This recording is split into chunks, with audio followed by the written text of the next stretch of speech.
আজিৰ এই ভিডিঅ'টোত মই তোমালোকৰ কাৰণে লৈ আহিছোঁ দশম শ্ৰেণীৰ এক গুৰুত্বপূৰ্ণ অধ্যায় ৬৫। এই ভিডিঅ'ত তোমালোকে পাবা অধ্যায়টোৰ সম্পূৰ্ণ সহজ আৰু স্পষ্ট ব্যাখ্যা, পৰীক্ষাত অহাৰ সম্ভাৱনা থকা অতি গুৰুত্বপূৰ্ণ প্ৰশ্নসমূহ। এই ভিডিঅ'ৰ জৰিয়তে তোমালোকে পৰীক্ষাৰ প্ৰস্তুতি অধিক সহজ আৰু শক্তিশালী কৰি তুলিব পাৰিবা। গতিকে ভিডিঅ'টো তোমালোকে শেষলৈকে চোৱা আৰু আমাৰ এই বিদ্যাৰ আলোক পাঠশালা চেনেলটো তোমালোকে ছাবস্ক্ৰাইব কৰি ল'বা। কবিতাটো চোৱা। প্ৰশস্তিৰ শব্দৰ অৰ্থ হৈছে আৰাধনা বা গুণানুকীৰ্তন কৰা। এই কবিতাটোৰ জৰিয়ে কবিয়ে প্ৰকৃতিৰ সৌন্দৰ্যৰ বৰ্ণনাৰ মাজেৰে এক সুন্দৰ আৰাধনা কৰিছে। এই কবিতাটোৰ ৰচক হৈছে ৰঘুনাথ চৌধাৰী। এতিয়া চোৱা। উহাৰ কুমকুম ৰাগে ৰঞ্জিলে বসুধা, তসুধি উদ্ভাসিত কৰি নৱ কিশোলৈ দলে চামৰ দোলাই, প্ৰকৃতিক আনিলে সাদৰি। উহাৰ মানে ৰাতিপুৱা, কুমকুম মানে এবিধ হালধীয়া আৰু ৰঙা ৰঙৰ মিশ্ৰণ। ৰঞ্জিলে মানে ৰং কৰিলে। এতিয়া চোৱা। পুৱাৰ কুমকুম ৰাগে আমাৰ পৃথিৱীখন ৰঙীন কৰিছে আৰু দসুদি উজ্বলাই তুলিছে। নৱ কিশোলৈ দলে চামৰ দোলাই, প্ৰকৃতিক আনিলে সাদৰি। কিশোলৈ দলে মানে কুশীপাত আৰু চামৰ মানে দলি জোকাৰা যতন। অৰ্থাৎ নৱ কুশুপাতে অপৰিষ্কাৰ বস্তুবোৰ আঁতৰ কৰিছে আৰু প্ৰকৃতিক স্বাগতম কৰিছে। কবি চিত্তশাৰী য'ত ফুল্ল কুসুমৰ আনন্দত প্ৰাণ টলমল। চিত্তশাৰী মানে মনোমোহা বা মনত ভাল লগা। কবি চিত্তশাৰী য'ত ফুল্ল কুসুমৰ, ফুল্ল মানে ফুলি উঠা, কুসুম এবিধ কুসুম ফুল বুলিও ক'ব পাৰিবা। কবি চিত্তশাৰী অৰ্থাৎ কবিৰ মনত মনোমোহিত হৈছে য'ত কুসুমৰ ফুল ফুলি উঠিছে আৰু কবিৰ মনটো আনন্দত টলমল কৰিছে। মন্দিৰৰ উপক্ষিত ৰবাৰ ফুলেও দিছে যাচি প্ৰেম পৰিমল। উপক্ষিত মানে আওকাণ কৰা। অৰ্থাৎ মন্দিৰৰ উপক্ষিত ৰবাৰ ফুলেও যাচিছে ভালপোৱা আৰু সুগন্ধিত কৰি তুলিছে। এতিয়া চোৱা। উঠে তৰু হিৰে হিৰে বন বিহংগৰ, ছন্দ বৰা সুমধুৰ তান, জল স্থল অন্তৰীক্ষ সকলোতে যেন দেৱতাৰ অভিযান। তৰু মানে গছ গছনিৰ কথা কৈছে। আৰু বন বিহংগৰ, বন মানে বনৰীয়া, বিহংগৰ মানে চৰাই, অৰ্থাৎ বনৰীয়া চৰাই। ছন্দ বৰা সুমধুৰ তান মানে গীত। অৰ্থাৎ বনৰীয়া চৰায়ে গছে গছে ছন্দবৰা গান গাইছে আৰু গছৰ হিৰে হিৰে বিয়পি পৰিছে। জলস্থল অন্তৰীক্ষ সকলোতে যেন দেৱতাৰ অভিযান। অৰ্থাৎ পানী, মাটি আৰু আকাশত সকলোতে যেন দেৱতাৰ অভিযান চলিছে। কৰি ধীৰ্ণ জৰাদীৰ্ণ পঞ্চীভূত ক্লেদ, শেষ হল মহাকালৰাতি। ধীৰ্ণ মানে ছিঙি দিয়া, জৰা জীৰ্ণ মানে ধূৰ অৱস্থা, আৰু পঞ্চীভূত মানে জমা কৰি ৰাখা। ক্লেদ মানে বোকা পানী, পচা, এইবিলাককো ক্লেদ বুলি ক'ব পাৰিবা। অৰ্থাৎ জমা হোৱা অপৰিষ্কাৰ বোকাবোৰ আঁতৰাই পেলাব লাগে। কালৰাত্ৰিৰ সময় শেষ হৈছে। কালৰাত্ৰি মানে দুৰ্যোগপূৰ্ণ ৰাতি বা বেয়া সময়, বেয়া ৰাতি বুলি ক'ব পাৰিবা কালৰাত্ৰি। এতিয়া চোৱা। উঠা হে ঋত্বিক ধ্যানী অমৃতৰ পুত্ৰ, উঠা যত মুক্তি পদযাত্ৰী। ঋত্বিক ধ্যানী মানে যজ্ঞ কৰা পুৰোহিত, আৰু অমৃতৰ পুত্ৰ বুলি ইয়াত মানুহক কৈছে। তো কি কৈছে?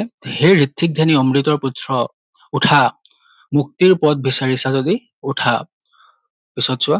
মোহন কিচক ভেনু অনাহত ছন্দে, ঘাই মহামহিমাৰ ঘান। কিচক ভেনু মানে কিচক বাঁহৰ পৰা তৈয়াৰ কৰা এবিধ বাঁহী। অৰ্থাৎ কি কৈছে? মোহন কিচক ভেনুটো আপুনিকে বাজি উঠিছে মহামহিমাৰ ঘান। তাৰপিছত চোৱা। মোহ তন্ত্ৰাল তেজী, উঠা বক্তবৃন্দ সুন্দৰৰ কৰা ৰূপ ধ্যান। তন্ত্ৰাল মানে শ্ৰান্তকান্তভাৱে শুই থকা, তেজী মানে ত্যাগ কৰা। তো কি কৈছে? টোপনিত শ্ৰান্তক্ৰান্তভাৱে শুই থকা ভক্তগণ উঠি যোৱা আৰু এই সুন্দৰৰ ৰূপ ধ্যান কৰা। তো এইখিনি আছিল কবিতাটোৰ অৰ্থ। এতিয়া কবি পৰিচয়খিনি চোৱা। এইখিনিৰ পৰা প্ৰত্যেকবাৰ MCQৰ কুৱেশ্যন বিলাক আহি থাকে। ৰঘুনাথ চৌধুৰীৰ জন্ম হয় 1879 চনত আৰু তেওঁৰ মৃত্যু হয় 1968 চনত। বৰ্তমান নলবাৰী জিলাৰ মোকালমোৱাৰ ওচৰৰ লাওপাৰা গাঁৱত তেওঁৰ জন্ম হয়। তেওঁৰ পিতৃৰ নাম আছিল ভোলানাথ চৌধুৰী। সৰুতে ভৰিত দুখ পাই চিৰদিনৰ কাৰণে ভৰি ঘূৰীয়া হয়। ঘৰুৱা অসুবিধাৰ কাৰণে সম্পৰ্কীয় ককায়েক এজনে শিশু ৰঘুনাথ চৌধুৰীক গুৱাহাটীলৈ লৈ আহে আৰু বিদ্যালয়ত নামভৰ্তি কৰি দিয়ে। অষ্টম শ্ৰেণীলৈকে পঢ়ি শিক্ষকৰ কঠোৰ শাসনৰ বাবে তেওঁ বিদ্যালয় এৰিবলগীয়া হয়। ঘৰতে সংস্কৃত আৰু বাংলা কাব্য সাহিত্য অধ্যয়ন কৰিবলৈ লয়। পিছত কেইবাবছৰ শিক্ষকতা কৰিছিল আৰু শেহত খেতি বাতি কৰিবলৈ লয় আৰু তাৰ লগে লগে সাহিত্য সেৱাও কৰি যায়। অৰ্থাৎ তেওঁৰ জন্ম হয় নলবাৰীৰ লাওপাৰা গাঁৱত। তেওঁৰ পিতৃৰ নাম ভোলানাথ চৌধুৰী সৰুতে ভৰিত দুখ পাইছিল আৰু তেওঁৰ সম্পৰ্কীয় ককায়েক এজনে তেওঁক গুৱাহাটীলৈ লৈ আনিছিল আৰু শিক্ষকৰ কঠোৰ শাসনৰ বাবে তেওঁ অষ্টম শ্ৰেণীলৈকে পঢ়ি শিক্ষকতা এৰিবলগীয়া হয় আৰু তাৰ পিছত ঘৰতে আহি সংস্কৃত আৰু বাংলাৰ কাব্য সাহিত্য অধ্যয়ন কৰিবলৈ লয় আৰু তেওঁ কেইদিন পিছত শিক্ষকতাও কৰে আৰু তাৰ পিছত খেতি বাতিৰ লগতে সাহিত্য সেৱাও কৰি যায়। তাৰ পিছৰখিনি চোৱা, তেওঁ গুৱাহাটীৰ পৰা প্ৰকাশিত জোনাকী কাকতৰ সহকাৰী সম্পাদক আৰু মইনা জয়ন্তী আৰু সুৰবি নামৰ আলোচনাৰো সম্পাদক আছিল। মূলত যিখিনি তোমালোকৰ ইম্পৰ্টেণ্ট হয় এইখিনি মই তোমালোকৰ কাৰণে হাইলাইট কৰি দিছো, এইখিনি অলপ বেছিকে চাবা। তাৰ পিছৰখিনি চোৱা, চৌধুৰীয়ে জোনাকী কাকতেৰে কবিতা লিখিবলৈ আৰম্ভ কৰে আৰু আলোচনী বাঁহী আদি বহুতো কবিতা প্ৰকাশ পায়। প্ৰথম স্তৰত লিখা কবিতাবোৰ সাদৰী পুথিত সন্নিৱিষ্ট কৰা হৈছে। ইয়াৰ পিছত ক্ৰমে কেতেকী, কাৰবালা, দহি কথৰা, নৱমল্লিকা আৰু মৰণোত্তৰ কালত মনাই বৰাগী কবিতা তথা পাছতীয়া নামে গল্পপুথি প্ৰকাশ পায়। কি গল্পপুথি? এইটো আছিল পাছতীয়া। চৰাইক বিষয়বস্তু হিচাপে লৈ বহুতো কবিতা লিখিছিল বাবে তেওঁক বিহগী কবি বুলি আখ্যা দিয়া হৈছে। তো কিয় বিহগী কবি বুলি কোৱা হৈছে? চৰাইক বহুতো বিষয়বস্তু হিচাপে লৈ কবিতা লিখিছিল। ১৯৩৫ চনত তেজপুৰত অনুষ্ঠিত হোৱা অসম সাহিত্য সভাৰ অধিৱেশনৰ সভাপতি তেওঁ আছিল। এতিয়া অনুশীলনীৰ কুৱেশ্যনবিলাক চোৱা, অতি চমু উত্তৰ দিয়া। ৰঘুনাথ চৌধুৰীক কি কবি বুলি জনা যায়? ৰঘুনাথ চৌধুৰীক বিহগী কবি বুলি জনা যায়। পিছৰটো চোৱা, ৰঘুনাথ চৌধুৰীৰ কবিতা পুথি দুখনৰ নাম লিখা। কবিতা পুথি দুখন হৈছে সাদৰী আৰু দহি কতৰা। গ নম্বৰটো চোৱা, প্ৰকৃতিক কোনে সাদৰি আনিছে বুলি কবিয়ে কৈছে? প্ৰকৃতিক নতুন কুঁহিপাতে সাদৰি আনিছে বুলি কবিয়ে কৈছে। নেক্সট চোৱা, মন্দিৰৰ উপেক্ষিত কি ফুলে প্ৰেম পৰিমল যচা বুলি কবিয়ে কৈছে? মন্দিৰৰ উপেক্ষিত ৰবাৰ ফুলে প্ৰেম পৰিমল যচা বুলি কৈছে। পৰিমল মানে সুগন্ধিত কৰা। জল স্থল আৰু ক'ত দেৱতাৰ মহা অভিযান চলিছে? জল স্থল আৰু অন্তৰিক্ষতো দেৱতাৰ মহা অভিযান চলিছে। নেক্সট চোৱা, মহামহিমৰ গান কিহে গায় বুলি কবিয়ে কৈছে? মহামহিমৰ গান কৃষক বেনুৱে গায় বুলি কবিয়ে কৈছে। ২ নম্বৰটো চোৱা, কবিতাটোত কবিয়ে প্ৰকৃতিৰ কি কি বস্তু টানি আনিছে? উত্তৰটো চোৱা, প্ৰকৃতিৰ সৌন্দৰ্য বৰ্ণনাই হৈছে পৌহস্তি কবিতাটোৰ মূল উপজীব্য। উদিত সূৰ্য পৃথিৱীখন পোহৰাই তোলাৰে পৰা গছ বিৰিখন নতুন কুঁহিপাতে প্ৰকৃতি সাদৰি অনাৰ কথা কবিয়ে কৈছে। মন প্ৰাণ হৰিণীয়া নানা তৰহৰ ফুল আৰু লতাৰ লগতে চৰাই হুললিত গীত আৰু জল স্থল আকাশ সকলোতে কবিয়ে দেৱতাৰ জয়গান গোৱা শুনিবলৈ পাইছে। বেলিৰ পোহৰে পোহৰাই তোলা বহুদালৈ লাহে লাহে নামি অহা কালৰাত্ৰিৰ কথাও কবিয়ে উল্লেখ কৰিছে। এনেদৰে কবিয়ে প্ৰকৃতিৰ নানা সৌন্দৰ্য বৰ্ণনাৰে পৌহস্তি কবিতাটোৰ আৰাধনা বা গুণানুকীৰ্তন কৰা দেখা গৈছে। এতিয়া ৩ নম্বৰটো চোৱা, কবিতাটোত কবিয়ে কিয় আৰু কাৰ পৌহস্তি কৰিছে? উত্তৰটো চোৱা, প্ৰথম জীৱনত এক নিৰিবিলি জীৱন যাপন কৰি চৰাই চিৰিকটি, তৰুতীন ফুল, নৈ নিজৰা আদি মনোৰম প্ৰাকৃতিক সৌন্দৰ্যৰ মাজত কবি ৰঘুনাথ চৌধুৰীৰ জীৱন অতিবাহিত হয়। সেই সময়তে তেওঁৰ হাতত প্ৰাণ পাই উঠে বহুতো মনোৰম কবিতা। তেওঁ প্ৰকৃতিৰ প্ৰতি আকৃষ্ট হোৱা বাবে কবিতাটোত এক প্ৰকৃতি তথা শ্ৰেষ্ঠ ঈশ্বৰৰ পৌহস্তি বা গুণানুকীৰ্তন কৰিছে। পিছত চোৱা, কবিতাটোত কবিয়ে প্ৰকৃতিৰ সৌন্দৰ্য বৰ্ণনাৰ মাজেৰে প্ৰকৃতি তথা ঈশ্বৰৰ পৌহস্তি কৰিছে। উষাৰ ৰঞ্জিত আভাত গছ বন তৰুতীন সকলোতে যেন ন সাজে প্ৰাণ পাই উঠিছে। পক্ষীৰ হুললিত গীতে যেন সকলোতে দেৱতাৰ সন্ধান কৰিছে। কৃষক বেনুৱে বতাহত শ্ৰেষ্ঠ বা মহামহিমাৰ গান গাইছে। বন্দনীয়া প্ৰকৃতিৰ মাজত কবিয়ে বাৰে বাৰে নেদেখাজনক অস্তিত্ব উপলব্ধ কৰিছে। এইদৰে প্ৰকৃতিৰ সৌন্দৰ্য বৰ্ণনা কৰাৰ লগতে কবিয়ে সৃষ্টিকৰ্তাৰো প্ৰশস্তি কৰিছে। অৰ্থাৎ প্ৰশস্তি কবিতাটোত কবিয়ে প্ৰকৃতিৰ সৌন্দৰ্য বৰ্ণনাৰ লগতে সৃষ্টিকৰ্তাৰো প্ৰশংসা কৰিছে। ৪ নম্বৰটো চোৱা, কবিতাটোত প্ৰকৃতি সুধাৰ মাজত কিদৰে সুন্দৰৰ সাধনা লুকাই আছে বিৱৰণ লিখা। উত্তৰটো চোৱা, উষাৰ কুমকুম ৰাগে ৰঞ্জিলে বহুদা দশদী উৎসাহিত কৰি বেলিৰ পোহৰে ধৰাৰ দশদী উজ্জ্বল কৰি তোলা বুলি কবিয়ে প্ৰাত সময়ৰ পৰাই প্ৰকৃতিৰ মনোৰম দৃশ্যৰাজিৰ বৰ্ণনা কৰিছে। পূব দিশত ঢলফাট দিয়াৰ লগে লগে সূৰ্যৰ কিৰণ দশদিশে বিচ্ছুৰিত হয়। এক মনোৰম পৰিৱেশৰ সৃষ্টি হয়। সূৰ্যৰ পৰাই পাই যেন গছ বনৰ ন কুঁহিপাতে তন ধৰি ফুটে। চৌদিশে ফুলি থকা ফুলবোৰৰ প্ৰাণ যেন আনন্দত নাচি উঠে। প্ৰকৃতিয়ে যেন লাজৰ গুৰণি গুচাই ন সাজেৰে সাজি উঠে। প্ৰকৃতিৰ মাজত কবিয়ে প্ৰেম ভক্তিৰ এক মায়াজাল ৰচনা কৰিছে। এতিয়া নেক্সট চোৱা, মন্দিৰৰ উপেক্ষিত ৰবাব ফুলেও দিছে যাচি প্ৰেম পৰিমল। অৰ্থাৎ কোনেও ভাত পৰা নাই, সকলোৱে যেন শ্ৰেষ্ঠৰ গুণ গান গাইছে। বনৰ চৰাই চিৰিকটিও আনন্দত সুমধুৰ লয়ত গীত গাইছে। সেই গানে যেন সকলোতে দেৱতাৰে সন্ধান কৰিছে। কবি মনটোৱে প্ৰকৃতিৰ সৌন্দৰ্যৰ মাজৰ বিভোৰ হৈ শ্ৰেষ্ঠাৰ আৰাধনা কৰিছে। কাৰণ কবিয়ে ভক্তবৃন্দক তন্ত্ৰ ত্যাগ কৰি সুন্দৰৰ আৰাধনা কৰিবলৈ আহ্বান জনাইছে। প্ৰকৃতিৰ সন্মোহিনী সুধাৰ মাজত কবিয়ে সুন্দৰৰ আৰাধনা কৰিছে। প্ৰকৃতিৰ ৰূপ আৰাধনাৰ মাজে কবিতাটোত ঈশ্বৰৰ ভক্তিৰ স্বৰূপ নিহিত হৈ আছে। বিনন্দীয় প্ৰকৃতিৰ সুধাৰ মাজত কবিয়ে এনেদৰে সুন্দৰৰ আৰাধনা কৰিছে। ৫ নম্বৰটো চোৱা, কি কৈছে? কবিতাটোৰ মূল ভাৱ লিখা। মূলত মূল ভাৱটো বহুত ইম্পৰ্টেণ্ট হয়। যদি তোমালোকে মূল ভাৱটো শিকিছা আৰু বাকীখিনি তোমালোকে নিজে লিখিব পাৰিবা এক্সামত, তো মূল ভাৱটো মাষ্ট বি, পঢ়াটো বহুত জৰুৰী হয়। তেতিয়া চোৱা কি কৈছে, প্ৰকৃতিৰ সৌন্দৰ্যই হল প্ৰশস্তি কবিতাটোৰ মূল উপজীব্য। পুৱাৰ সূৰ্যৰ, এইটো সূৰ্যৰ হয়, ঠিক আছে, শুদ্ধ কৰি ল'ব অলপ। পুৱাৰ সূৰ্যৰ কিৰণে পৃথিৱীখন পোহৰাই তোলাৰে পৰা গছ বিৰিখন ন কুঁহিপাতে প্ৰকৃতিক আধৰি অনাৰ কথা কবিয়ে কল্পনা কৰিছে। কবিয়ে প্ৰকৃতিৰ সৌন্দৰ্যৰ গুণানুকীৰ্তন বা আৰাধনা কৰিছে। নকৈ অংকুৰিত গছ বনে প্ৰকৃতিক যেন ন সাজেৰে সজাই তুলিছে। মন প্ৰাণ হৰিণীয়া ভিন্ন তৰহৰ ফুলবোৰো যেন আনন্দত প্ৰাণ পাই উঠিছে। চৰাই চিৰিকটিও সুললিত গীতে যেন সকলোতে দেৱতাৰে সন্ধান কৰিছে।